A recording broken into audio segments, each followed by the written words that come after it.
25 خرداد ماه 1365 دیدار صلح در بغداد بین رهبر انقلاب نوین ایران برادر مجاهد مسعود رجوی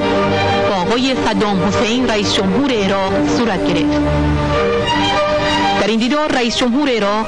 ورود برادر مجاهد مسعود رجوی به عراق و اقامت رهبر انقلاب نوین ایران در این کشور را به عنوان میهمان بزرگوار و مجاهد صلح و حسن همجواری بین دو کشور همسایه خوش آمد گفت. رئیس جمهور عراق تاکید کرد که رهبری عراق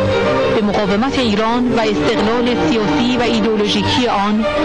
و آزادی عمل آن در کار و حرکتش به منظور دستیابی به اهدافش احترام می‌گذارد.